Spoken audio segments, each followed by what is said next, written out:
He built a life for his son, but forgot to be in it. He paid every school fee, bought every toy, provided everything money could buy, but the one thing his son needed most, he never gave. His name was Mr. Adewale. People respected him, not just because he was rich, but because he worked hard. He left the house early, came back late, always on calls, always in meetings, always chasing the next deal. Neighbors admired him. Hard-working man, focused man, responsible father. And in many ways, they were right, because Mr. Adewale never forgot anything important. School fees, paid, uniforms, perfect, books, complete, birthday gifts, expensive. Everything was in place, everything except him. Daniel was 8, and like many children, he measured love in moments, not money. He didn't understand business. He didn't understand important calls. He only understood one thing: when his father was there and when he wasn't.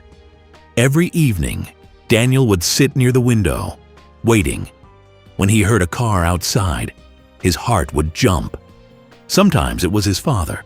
Most times, it wasn't. And on the days it was, he would run, full of excitement. "Daddy, Daddy!" But his father would say, "Not now, Daniel. I'm tired." Or, "Later, okay?" Later. That word became familiar, too familiar. Daniel's mother saw everything. She saw the waiting. She saw the disappointment. She saw the small changes. One day, she asked gently, "Why don't you go and sit with Daddy?" Daniel shrugged. "He's busy."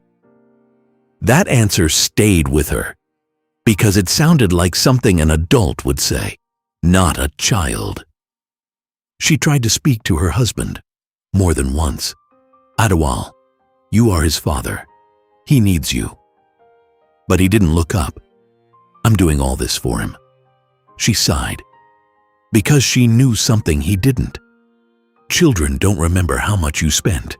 They remember how much you stayed. Daniel didn't become troublesome. He didn't shout. He didn't rebel. He simply changed, quietly. He stopped waiting by the window, stopped running to the door, stopped asking questions. He started answering everything with, "Okay, fine, nothing, nothing." And in that nothing, was everything. Then Daniel found something else, a phone. At first, it was just games, bright colors, easy distractions, then videos, funny clips, people laughing, then something else, comments, chats, strangers. "Hey bro, you're funny. What's your name?" And for the first time in a long time, someone responded to him immediately. No later, no not now, just attention. And slowly, that attention became enough. At school, his teacher noticed. "Daniel is very quiet now," she said. "He used to be more active." His mother listened carefully, but when she told her husband, he nodded. "I'll check it." But he didn't, because business was growing, money was increasing, life looked successful. From the outside, that evening felt normal. Dinner was ready. The house was quiet, but Daniel didn't come down. His mother called, "Daniel!" No answer. She walked upstairs, knocked. "Daniel!" Silence.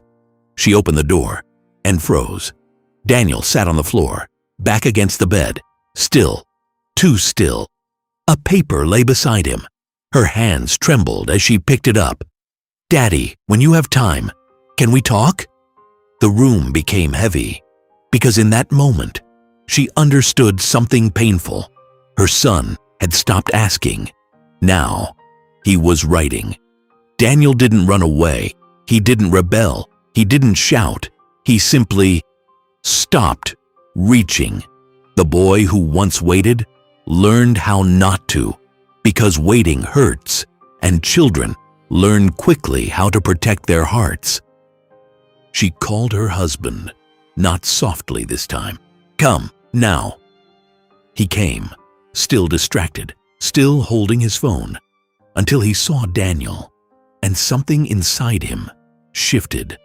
For the first time, he saw what money could not fix.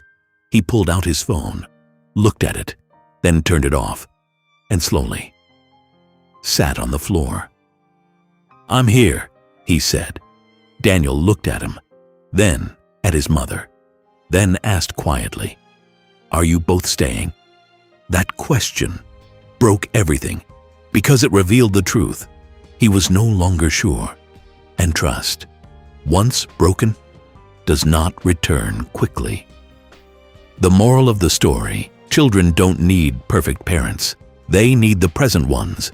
Money can build a house, but it cannot build a connection. And one day, you may realize, too late, that the child you were working for learned to live without you. This is where the story ends, but the lesson does not, because somewhere in this world, there is a child still waiting, waiting to be seen, waiting to be heard, waiting for someone to choose them over everything else. If you love cautionary folktales like this, stories that remind us what truly matters, subscribe to this channel, because sometimes a simple story can change the way we live.